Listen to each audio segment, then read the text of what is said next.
तर नमस्कार विद्यार्थी मित्रांनो, मी ज्ञानेश्वर पवार तुमचं एनलायटनमेंट ॲग्री अकॅडमी या युट्यूब चॅनलवरती सहर्ष स्वागत करतो.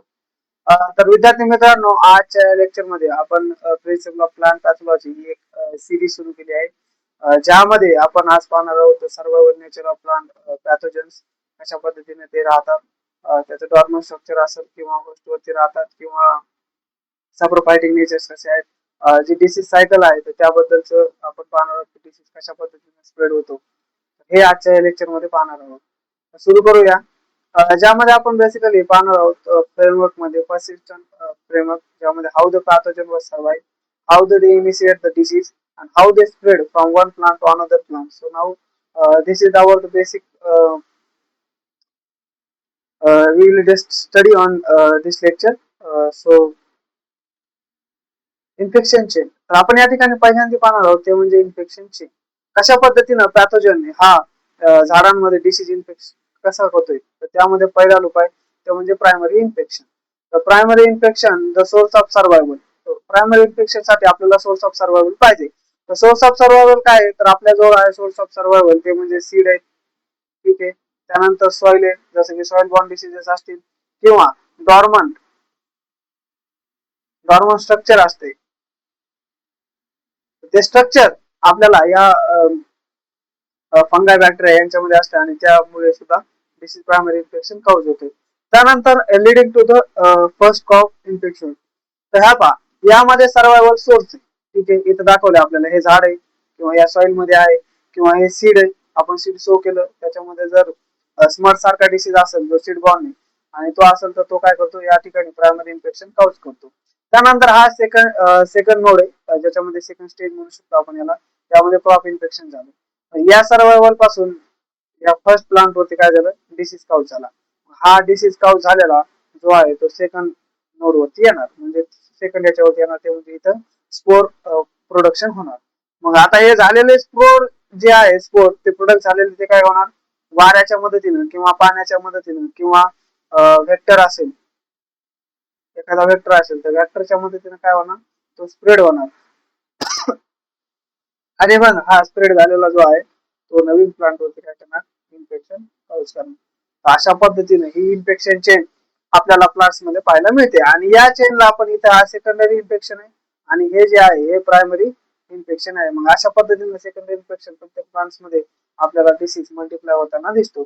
सेकंडरी लूप्स मध्ये आपण पाहणार आहोत, ज्यामध्ये spread of the diseases. Pathogen produce the new spores or structure, secondary inoculum on the infected plants, which are the dispersed to healthy plant surfaces. आणि ते काय होतात, डिस्पर्स होतात आणि डिसीज काउज करतात. सो नाव आता या ठिकाणी आपण एक केस स्टडी पाहणार आहोत, कशा पद्धतीने या लेट ब्लाइट ऑफ पोटॅटो हे फायटोथोरा इन्फेस्टन जी फंगस आहे ती कशा पद्धतीने यावरती डिसीज काउज करते. तर हे पहा, या ठिकाणी हा पोटॅटो आहे, ठीक आहे. हा झाला प्रायमरी सोर्स ऑफ इनॉक्युलम, हा काय फर्स्ट सोर्स, हा झाला फर्स्ट सोर्स, ठीक आहे. हा झाला फर्स्ट सोर्स. मग याच्यामध्ये काय होणार, primary inoculum survive over the winter infected seed tuber आणि सॉइल. मग विंटर मध्ये हा क्रॉप जे आहे तो इथं राहणार. त्यानंतर pathogen infect the healthy seeds, bring primary infection into the field. आपण बघितलंय की या ठिकाणी प्रायमरी इन्फेक्शन झालं. या फील्ड मध्ये काय होतं, यामध्ये असे स्पोर्स होते किंवा इथं त्याच्यावाले डेब्रिज होत्या, डेब्रिज मध्ये तो पॅथोजन सर्वाइव्ह करत होता. मग सर्वाइव्ह करत होता, त्याने प्रायमरी इन्फेक्शन या पोटॅटो वरती केली, ठीक आहे. मग आता थर्ड आहे, थर्ड याच्यामध्ये आपण काय म्हणणार, primary can also blown the wind night for field. मग आता हे प्रायमरी इन्कम याचे सिम्पटम जे आहे ते कुठे दिसणार, आपल्याला लीव्ज वरती दिसणार, ठीक आहे. या लीव्ज वरती जे आहे ते वाऱ्याच्या मदतीने काय होणार, दुसऱ्या झाडावरती स्प्रेड होणार. दुसऱ्या झाडावरती स्प्रेड झाल्यानंतर fungus produce spores on the leaves. मग या लीव्ज वरती काय करणार, फंगस स्पोर्स प्रोड्यूस करणार आणि ते प्रोड्यूस झालेले disperse by the wind and water to healthy canopy, drive the secondary infections. आणि मग अशा पद्धतीने सेकंडरी इन्फेक्शन काउज होणार, एका प्लांटवर दुसऱ्या प्लांटवर, दुसऱ्या याच्यावर तिसऱ्यावर, आणि अशा पद्धतीने हा डिसीज काय होणार, स्प्रेड होताना आपल्याला या ठिकाणी दिसतोय, ठीक आहे. त्यानंतरचं जे आहे आपण या ठिकाणी पाहणार आहोत ते म्हणजे 4 पिलर आहेत. पॅथोजन सर्वाइव्ह होण्याचे जे 4 पिलर आहेत त्यामध्ये आपल्याला या ठिकाणी पाहायचं ते म्हणजे infected host. Infected host reserve आहे कोणकोणते, त्यानंतर सॉइल मध्ये काही फंगस असतात ज्या साप्रोफायटिक इन नेचर असतात. त्यानंतर काही फंगस जे असतात स्पेशल रेस्टिंग स्ट्रक्चर्स प्रोड्यूस करतात, जसं की कोनिडिया असेल किंवा क्लॅमोडोस्पोर्स असेल. अशा पद्धतीचं स्पेशल स्ट्रक्चर ते फॉर्म करतात आणि ते जमिनीमध्ये खूप वेळासाठी या ठिकाणी डॉर्मंट स्टेज मध्ये राहतात. त्यानंतर वेक्टर असोसिएशन, काही फंगस असतात की ज्या वेक्टरचं काम करतात किंवा वेक्टरनी ट्रान्समिट होतात. तर अशा पद्धतीचं हे आहे. तर हे आपण हे वन बाय वन या लेक्चर मध्ये पाहणार आहोत. So now here the first pillar was bring the crop season, that is the host reservoir, ज्यामध्ये आपण पाहणार हा ओल्ड क्रॉप आहे आपल्याला, ठीक आहे. या ओल्ड क्रॉप मध्ये ऑफ सीझन मध्ये काय होणार माहिती आहे. आता हा ओल्ड क्रॉप आहे, या ओल्ड क्रॉप वरती आपल्याला या ठिकाणी डिसीज दिसला समजा, ठीक आहे. या ठिकाणी डिसीज असेल, हा डिसीज आता ऑफ सीझन आहे, जसा उन्हाळ्याचा सीझन सुरू आहे, उन्हाळ्यामध्ये काहीच नसते. हा हे जे पॅथोजन आहे ना, हा पॅथोजन काय करणार, एक अल्टरनेट होस्ट असेल त्याच्यावरती राहणार.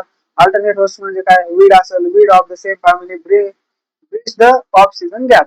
हे जे आहे ब्रिज बनण्याचं काम हे ऑफ सीझन मध्ये काम करते. इथं बघा तुम्ही, हा जे समजा क्रॉप आहे, त्या क्रॉपवरून या वीड वरती ते येणार आणि या वीड वरून ते दुसऱ्या जे आपण क्रॉप सो केलं तर त्यावरती ते जाणार. एक्झाम्पल आपण ग्रास वीड हार्बोरिंग राईस ब्लास्ट, हा जो राईस ब्लास्ट डिसीज आहे ना, हा राईस ब्लास्ट डिसीज हा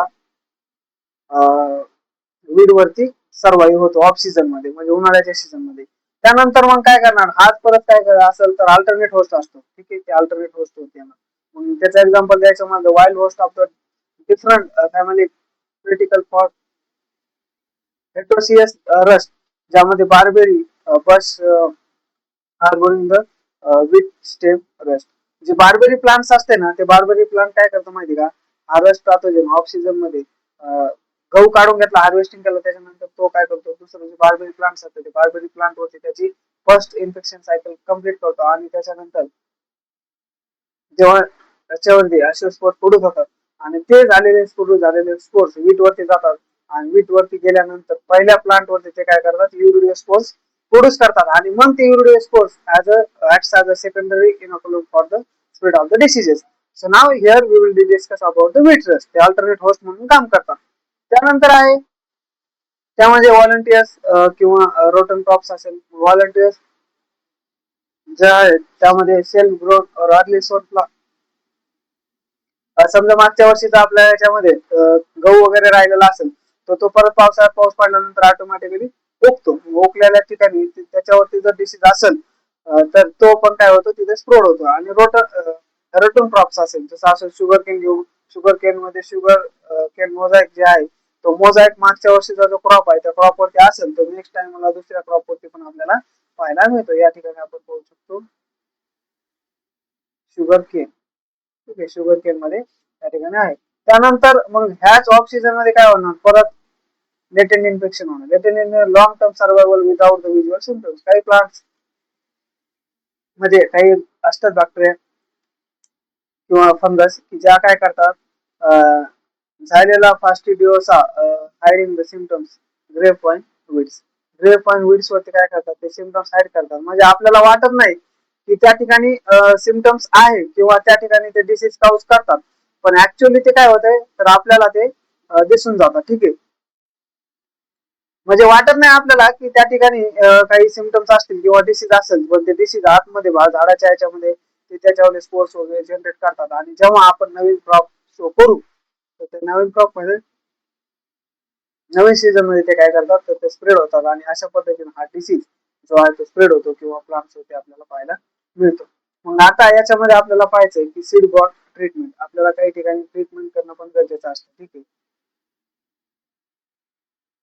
ट्रीटमेंट पण करणं गरजेचं असते का, कारण की ट्रीटमेंट मध्ये जे डिसीज आहे ते डिसीज काय होतात, इन्फेक्ट जे करतात ना ते इथं निघून जातात. तर या ठिकाणी आपण पाहणार सीड बॉन्ड जे पॅथोजन आहेत, सीड बॉन्ड मध्ये आपल्याला दोन टाइपचे भेटतात. एक एक्सटर्नल इन्फेक्शन करणारे असतात, काही ठिकाणी असतात इंटरनल इन्फेक्शन. त्यामध्ये pathogen residing as a dormant spore on the outer seed coat. जे एक्सटर्नल असतात ना ते सीड कोट आहे. आता हे बघा या ठिकाणी आपल्याला हे जे आहे हा एरिया जो दिसतोय एरिया टोटलपणे सीड कोटचा एरिया आहे, ठीक आहे. या ठिकाणी आपल्याला हे जे दिसतात हे स्पोर्स आहे, हे स्पोर्स काय होतात याच्यावरती राहतात आणि मग नेक्स्ट सीझनला जेव्हा आपण हे सो करू, सो केल्यानंतर हे स्पोर्स तिथे जर्मिनेट होतात, जर्मिनेट होऊन मग याच्यामध्ये ते डिसीज कॉज करायला सुरुवात करतात. एक्झाम्पल द्यायचं म्हणलं तर कवर स्मट ऑफ बार्ली किंवा ज्वार ग्रेन स्मट असेल किंवा वीट बंट असेल. आता ज्वार ग्रेन स्मट ज्यामध्ये आपण कानी नावाचा जो डिसीज असतो त्याला हे करण्याकरता आपण काय करतो, सल्फर सल्फर लावायचे बघा. पूर्वी सर्पल आणि गोमूत्र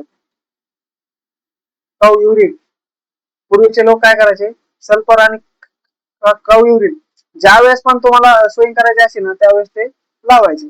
आणि आणखीन पण लावतात, पण सरासरी आता त्याचे सॉर्गमचा एरिया पण कमी झालेला आहे. त्यानंतर Pseudomonas syringae pathovar tomato can survive in the डाएट tomato seeds for the up to 20 years. जर सीड वरती जर ती जी बॅक्टेरिया आहे डिसीज जी काउज करते ती जर याच्यावरती जर आली तर ती किती वर्षापर्यंत राहते, 20 वर्षापर्यंत. म्हणजे जर आपण 20 वर्ष जरी सीड ग्रो नाही केले तरी पण ती डिसीज काउज करणारी जी बॅक्टेरिया आहे ती त्यावरती राहते आणि 20 वर्षानंतर ती डिसीज काउज करते. सो नाव या ठिकाणी आपण आता पाहणार इंटरनल सिम्पटम. इंटरनल सिम्पटम म्हणजे काय, तर हा जो पॅथोजन आहे ना तो आतमध्ये जाऊन राहतो, म्हणजे झाडाच्या मध्ये राहून राहतो. The pathogen entering via the stigma style to survive as the dormant mycelium deep under the port or within the embryo. एक तर त्या काय आतमध्ये जातो, पोटच्या मध्ये राहतो किंवा एम्ब्रायो, इथे या ठिकाणी आपल्याला एम्ब्रायो जे आहे त्या ठिकाणी तो पाहायला मिळतो. ज्याचं उदाहरण जे आहे लूज मट ऑफ इट.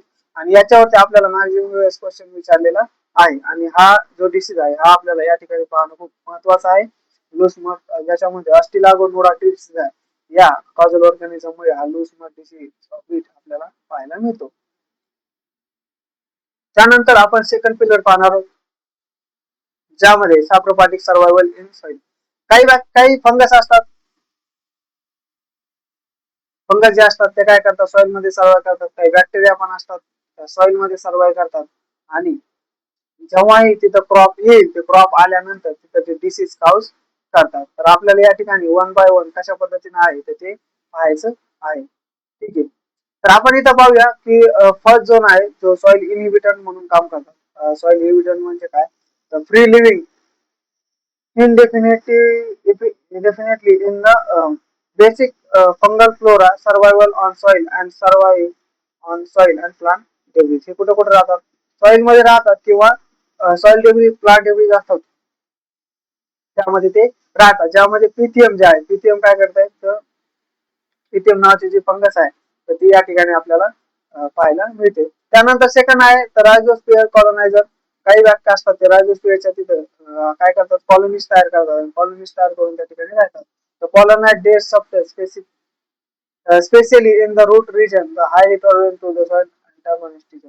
सॉइल मध्ये अँटागोनिस्टिझम ही एक प्रॉपर्टी असते, म्हणजे काही फंगस जे असतात ना ते स्वतःमध्ये एक अशा पद्धतीचं केमिकल रिलीज करतात जेणेकरून की त्या डेब्रिज वरती किंवा त्यांच्या आजूबाजूला दुसऱ्या मायक्रो ऑर्गॅनिझम ग्रो होत नाही, त्यांच्यावरची जी ग्रोथ आहे ती थांबते. त्याचं एक्झाम्पल द्यायचं म्हणलं तर टोमॅटो लीफ मोल्ड ज्याच्यामध्ये क्लॅडोस्पोरियम फल्वम नावाची जी फंगस आहे तर ती या ठिकाणी आपल्याला ती डिसीज काउज करताना पाहायला मिळते. त्यानंतर तिसरं आपण पाहणार आहोत तिसरं या ठिकाणी आपण पाहणार आहोत ते म्हणजे सॉइल इनहिबिटंट. आपण या ठिकाणी पाहिलं त्याचे थोडी एक्झाम्पल पाहूया, पीथीएम आणि रायझोप्टोनिया आणि स्क्लेरोसिल ही याचे एक्झाम्पल आहे. ठीक आहे, त्यानंतर थर्ड मध्ये आपण पाहणार रूट इनहिबिटंट. रूट इनहिबिटंट म्हणजे कसे की जे रूटच्या आसपासचा जो एरिया आहे ना त्या एरियामध्ये राहायला पाहतात. ठीक आहे, highly specialized parasite closely tied to host tissue active saprophyte phase in when the host fully decompose.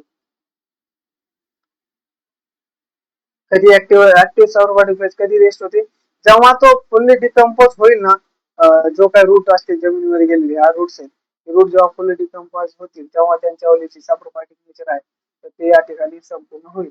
त्याच्यामध्ये जर एक्झाम्पल द्यायचं म्हणजे फ्युजरियम असेल, वर्टिसिलियम असेल, जे आपल्याला कॉटन मध्ये रूट रॉट डिसीज काउज करणारे जे काही फंगस बॅक्टेरिया असतील तर ते या ठिकाणी आपल्याला पाहायला मिळतात. त्यानंतरच आपण पाहणार आहोत की याच्यामध्ये आपल्याला डिफरन्स पाहायचा आहे, डायग्नोस्टिक कंपॅरिझन पाहायचं आहे. सॉइल इनहिबिटंट म्हणजे काय आणि सॉइल इन्व्हर्टर म्हणजे काय किंवा सॉइल रूट इनहिबिटिंग फंगाय म्हणजे काय, तर या ठिकाणी आपण पाहणार आहोत. Unspecialized parasite with wide host ranges survive in definitely in the soil debris. त्यानंतर स्पेशलाइज पॅरासाइट्स असतात, हे अनस्पेशलाइज असतात आणि हे कसे असतात, स्पेशलाइज असतात. कसे असतात, सॅप्रोफायटिक इन नेचर असतात आणि tie directly to the undecompose host tissue. ते काय होतात, टाय होतात कुठं, डायरेक्टली काय होतात कुठं, तर जे अनडिकम्पोज टिश्यू असतात त्या टिश्यूच्या ठिकाणी हे काय होतात. त्यानंतर आपण हे कसे असतात, एक्झोपॅथोजन्स असतात किंवा हे ऑब्लिगेट बेन असू शकतात किंवा फकल्टेटिव्ह सॅप्रोफाइट्स पण असतात. त्याच्यानंतर हे असतात एंडो पॅथोजन, ज्यामध्ये रूट इन्फेक्टिंग फंगाय जे असतात ते करतात आणि हे फकल्टेटिव्ह सॅप्रोफाइट्स असतात. रूट इन्फेक्टिंग जे फंगाय असतात ते एंडोफाइट्स असतात, आतमध्ये जातात रूट मध्ये आणि रूट मध्ये जाऊन डिसीज कॉज करतात. जसं आपण पाहिलं फ्युजर किंवा व्हर्टिसिलियम हे जे आहेत ही याचे एक्झाम्पल आपल्याला पाहायला मिळतात. त्यानंतर soil and plant debris survive as a media for saprophytic survival. मग सॅप्रोफाइट आहेत, मग सॅप्रोफाइट साठी काय, तर प्लांट डेब्रिज किंवा सॉइल दोन्हीपैकी एक जरी असेल प्रेझेंट तरी पण हे काय करतात, ते तिथे सर्वाइव्ह होतात. पण यांना रिक्वायर काय करतात, होस्ट टिश्यू लागतात. म्हणजे यांना जिवंत असतील किंवा मेलेले असतील त्यांना survive independently grows on the soil debris. Soil मध्ये जे काही डेब्रिज असतील त्यावरती हे ग्रो होत नाहीत. Highly competitive saprophytic ability. हे पूर्णपणे काय असतात, सॅप्रोफायटिक इन नेचर असतात, जास्त प्रमाणात सॅप्रोफाइट्स असतात आणि याच्यामध्ये लो कॉम्पिटेटिव्ह असते. याच्यामध्ये सॅप्रोफायटिक ॲबिलिटी याच्यामध्ये खूप कमी असते, असते पण खूप कमी असते. तर याचे एक्झाम्पल द्यायचं म्हणलं आपल्याला तर पीथीएम असेल किंवा रायझोक्टोनिया असेल किंवा स्क्लेरोसियम असेल, तर या ठिकाणी या गोष्टी आहेत. त्याच्यामध्ये मोस्ट पॅथोजेनिक बॅक्टेरिया या ठिकाणी रूट इनहिबिटिंग किंवा रूट इन्व्हेडर म्हणून काम करतात, ज्यामध्ये फ्युजरियम असेल, व्हर्टिसिलियम असेल, या रूटच्या मध्ये जाऊन डिसीज कॉज करतात. ठीक आहे. त्यानंतर थर्ड पिलर आहे तो म्हणजे dormancy profile beyond the fungi. Virus किंवा पॅथोजेनिक बॅक्टेरिया जे आहेत ना, त्या कुठल्याही प्रकारचे डॉर्मंट रेस्टिंग स्टेज त्यांच्यावर जास्त प्रमाणात आपल्याला पाहायला मिळत नाही, ज्यामध्ये this pathogen completely lack the dormant structure. Completely lack of dormant stage किंवा स्ट्रक्चर आपण या ठिकाणी म्हणू शकतो.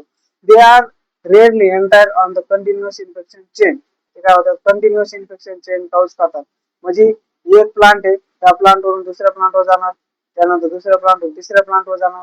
अशा पद्धतीने यांच्यावर जे इन्फेक्शन आहे ते कंटिन्युअसली आपल्याला पाहायला मिळते. हे असे डॉर्मंट स्टेजला कुठे राहत नाही. ठीक आहे, अशा पद्धतीने या ठिकाणी हे आपण पाहिलं आहे. त्यानंतर निमाटोड आहे. निमाटोड काय करतात, एग्स असतील किंवा सिस्ट असतील किंवा गर्ल्स असतील, हे यांच्यावर जे आहे ते डॉर्मंट स्ट्रक्चर आहे, ज्यामध्ये सॉइल मध्ये असते किंवा सीड मध्ये किंवा प्लांट टिश्यू मध्ये आपल्याला बेसिकली पाहायला मिळते. ओके. त्यानंतर आपण या ठिकाणी पाहणार आहोत ते म्हणजे panoramic plant parasites. Panoramic plant parasite basically आपल्याला जर पाहायचं म्हणलं तर ते फक्त आणि फक्त काय करतात, तर सीड जे आहे, फक्त सीडच खूप दिवसांसाठी जमिनीमध्ये राहतात आणि जेव्हा त्यांना फेवरेबल कंडिशन उपलब्ध होते तेव्हा ते ग्रो होतात. ठीक आहे. डॉर्मंट स्टेजेस मेनी इयर्स वाया सीड्स. एक्झाम्पल द्यायचं म्हणलं तर आपल्याला ओरोबंची नावाचं जे आहे पॅरासाइट, तो पॅरासाइट आपल्याला 7 वर्षापर्यंत अप टू 7+ इयर्स आपल्याला या ठिकाणी आपल्या सॉइल मध्ये राहायला मिळतो किंवा त्यावरती ते पॅथोजन्स राहतात. ठीक आहे. तर या ठिकाणी आपण अशा पद्धतीने पाहिलेलं आहे. तिसरा पिलर. चौथ्या याच्यामध्ये फंगल डॉर्मन्सी जे काही स्ट्रक्चर आर्किटेक्चर किंवा स्ट्रक्चर आपण या ठिकाणी म्हणू शकतो. Fungal poses the extensive morphological toolkits. They can also embed this dormant structure directly into a dormant active host. Twins in a grapevine mildew. ज्यामध्ये ग्रुप फर्स्ट आहे, ज्यामध्ये स्पोर्स काउज करतात, ज्यामध्ये कोनिडिया असेल, ज्यामध्ये पीस लिकर डिसीज जो आहे तो कोनिडिया मार्फत काय होतं, त्याचे कोनिडिया फॉर्म करतात आणि जेव्हा ते प्लांट्स अवेलेबल नसेल तेव्हा ते डॉर्मंट स्टेजला राहतात आणि जेव्हा फेवरेबल कंडिशन आणि फर्स्ट अवेलेबल असेल तेव्हा ते ग्रो करतात. त्यानंतर क्लॅमॅडोस्पोर्स, ज्यामध्ये फ्युजरियमचे जे काही स्पेसिस आहेत ते सगळ्या क्लॅमॅडोस्पोर्स करतात आणि क्लॅमॅडोस्पोर्स जमिनीमध्ये खूप काळापर्यंत आपल्याला राहिलेले बनतात, ज्यामध्ये विल्ट सिक प्लॉट जो असतो ना, सिक प्लॉट तो तयार करतात. कशामुळे, कारण क्लॅमॅडोस्पोर्स राहून त्या जमिनीमध्ये ते ग्रो होतात. त्यानंतर ऊस स्पोर्स ज्यामध्ये डाउनी मिल्ड्यू जे स्पोर्स आहेत ते आपल्याला ऊस स्पोर्स काऊज करतात. त्यानंतर पेरिथिसिया ज्यामध्ये अप्पर स्कॅब जे आहे डिसीज तो पॅथोजन जे आहे तो काय करतो तर पेरिथिसिया या ठिकाणी काऊज करतो. त्यानंतर थिक स्ट्रक्चर जर पाहायचं म्हणलं तर या ठिकाणी स्केलोसिया ज्यामध्ये मस्टर स्टेम रॉट काय करतात या ठिकाणी काउच करतात आणि त्यामुळे पॅथोजन जो आहे समजा तो जास्त काळ जमिनीमध्ये राहतो आणि डिसीज कंट्रोल करण्याकरता खूप डिफिकल्टीज आहेत कारण तो जमिनीत असल्यामुळे कंट्रोल करण्यासाठी खूप मोठा आपल्याला प्रॉब्लेम या ठिकाणी जाणवतो. त्यानंतर मायक्रोस्केलेरिया ज्यामध्ये एक्झाम्पल द्यायचं तर व्हर्टिसिलियम जो आहे व्हर्टिसिलियम कॉटन मध्ये तो या ठिकाणी तो काउज करतो. त्यानंतर काही जे बॅक्टेरिया आहेत त्या रायझोमार्क आर्मिलारिया मेलिया नावाचं जे फंगस आहे ती काय करते तर रायझोमार्क फॉर्म करते आणि काही असतात ते थिक हायपा आपल्याला या ठिकाणी पाहायला मिळतात. अशा पद्धतीचे हे डॉर्मंट स्ट्रक्चर आपल्याला प्लांट्स मध्ये पाहायला मिळते. ठीक आहे. त्यानंतर एन्व्हायरमेंटल बॅकग्राऊंड जर पाहिलं तर आता हे पॅथोजन आहे ते सर्वाइव्ह करतात पण यांना पण काही फॅक्टरचा काय करायचा सामना करावा लागतो. ज्यामध्ये जर पाहायचं म्हणलं तर फिजिकल फॅक्टर आहेत. मग फिजिकल फॅक्टर मध्ये कोणते कोणते तर टेम्परेचर आहे किंवा मॉइश्चर आहे. ठीक आहे. यांचा काय करावं लागतं त्यांना थोडासा सामना करावा लागतो. मग बायोटिक फॅक्टर मध्ये काय डायरेक्ट पॅरासिटिझम असेल किंवा प्रिडेशन सराउंडिंग मायक्रोफ्लोरा आणि फ्लोरा त्यामध्ये त्यांना हे करून त्यांना डॉर्मंट स्टेज आपल्यावर कंटिन्यू करायची असते. त्यानंतर आहे chemical factor the presence of the antibiotic असतील अँटागॉनिस्टिक केमिकल्स असतील produce by the competing micro organism आणि त्याच्या सगळ्यातून मिळून ते तरी पण या ठिकाणी काय करतात सर्वाइव्ह करून जातात. त्यानंतर मग आपला आता चौथा पिलर आहे ज्यामध्ये वेक्टर असोसिएशन असेल डिस्पर्स होण्याकरता ज्यामध्ये पॅथोजन फॉर्म बिल्ड जो आहे झॅन्थोमोनास सिटीवर्टी जी नावाची बॅक्टेरिया आहे ती काय करते पॅथोजन आहे तो काय करतो काउज करतो. तो कोणता डिसीज कोणत्या वेक्टर काउज होतो तो कॉर्न फेलिया बिटल नावाचा जो आहे तर त्याच्या मार्फत हा डिसीज काय होतो स्प्रेड होतो. त्यानंतर pathogen tobacco ring spot virus जो आहे तो वेक्टर सॉइल निमेटोड आहे. झेपिनेमा अमेरिकाना नावाचा जो व्हायरस आहे तो व्हायरस रिंग स्पॉट काय करतो स्प्रेड करण्याचं काम करतो. त्याच्यानंतर पॅथोजन वीट मोझाईक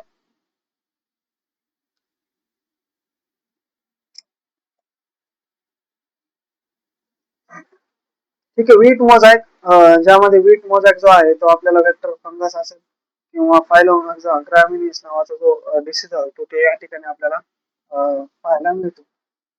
त्यामध्ये फंगी ऍज अ कॅरियर करते होल्डिंग करण्याचं करते किंवा व्हायरस इंटरनली ट्रान्समिटेड रेस्टिंग स्पोर्सच्या मदतीने ही फंगस काय करते तो डिसीज जो आहे तो ट्रान्सफर करण्याचं काम हे फंगस आपल्याला या ठिकाणी करते. मग आपल्याला या ठिकाणी पाहायचं आहे तर सिंथेसिस तर पॅथोजन पर्सिस्टंट ऍक्टिव्ह जे आहे ते आपण या ठिकाणी पाहणार आहोत. बॅक्टेरिया जे आहेत होस्ट रिझर्वायर त्यांना आहे सॅप्रोफायटिक इन नेचर आहे. त्यानंतर वेक्टर ऍज वेक्टर म्हणून काम करतात किंवा वेक्टरच्या मार्फत ते काय होतात ट्रान्समिट होतात आणि यांच्याकडे कुठलंही असं स्पेशल डॉर्मंट स्ट्रक्चर नसते. त्यानंतर व्हायरस मध्ये काय होस्ट रिझर्वायर आहे ज्यामध्ये टोबॅको मोझॅक व्हायरस जो आहे तो काय करतो होस्ट वरती राहतो किंवा डेब्रिज असतात त्यावरती तो राहतो आणि वेक्टर म्हणून ते काय करतात काम करतात. त्यानंतर फंगस जे आहे फंगस चारही याच्यामध्ये म्हणजे चारही ठिकाणी कम्पेटेबल हे आपल्याला फंगस या ठिकाणी पाहायला मिळते. निमॅटोड होस्ट रिझर्वायर्स आहेत त्यांच्याकडे. त्यानंतर डॉर्मंट स्ट्रक्चर आहे जसं की एग असतील किंवा सिस्ट असेल किंवा यामध्ये आपल्याला एग आणि गर्ल्स ठीक आहे हे तीन जे डॉर्मंट स्ट्रक्चर आहे ते याच्यामध्ये पाहायला मिळतात आणि ऍक्ट ऍज अ वेक्टर काही वेक्टराचं काम करतात. त्यानंतर कनोरोगॅन्स जे आहे त्यामध्ये फक्त सीड न काय होतात ट्रान्सलेट होतात. त्यानंतर की inside the fungal poses the most functionally diverse survival toolkits. The viruses, bacteria lacking the dormancy must rely on the continuous infection change and latent living host the protective vector to persist. या ठिकाणी अशा पद्धतीचं हे lecture आपण या ठिकाणी पाहिलेलं आहे. त्याच्या मार्फत आपण आजच्या या लेक्चर मध्ये पाहिलेलं आहे की सर्वायवल नेचर असेल फंगसचं किंवा ते कशा पद्धतीने स्प्रेड होतात हे आजच्या या लेक्चर मध्ये आपण या ठिकाणी पाहिलेलं आहे. तर विद्यार्थी मित्रांनो, आमचं हे एनलायटनमेंट हे जे युट्यूब चॅनल आहे, तुम्ही याला लाईक, शेअर आणि सबस्क्राईब करा, जेणेकरून की आमचे नवनवीन व्हिडिओ तुम्हाला पोहोचतील. आणि त्याचबरोबर तुमचे काही प्रश्न असतील तर तुमचे प्रश्न आम्हाला कमेंट मध्ये सेक्शन मध्ये टाका, जेणेकरून आम्ही त्याचे उत्तर तुम्हाला नेक्स्ट लेक्चर मध्ये किंवा स्पेशल लेक्चर घेऊन त्यामध्ये तुम्हाला देऊ. तर इथे थांबूया. धन्यवाद. त्याचबरोबर तुम्हाला जर आमच्या नोट्स वगैरे पाहिजे असतील तर आमचं टेलिग्राम चॅनल आहे, ती एनलायटनमेंट ॲग्री अकॅडमी, त्याला तुम्ही जॉईन करू शकता. त्याची जी लिंक आहे ती आम्ही तुम्हाला डिस्क्रिप्शन मध्ये दिलेली आहे. धन्यवाद.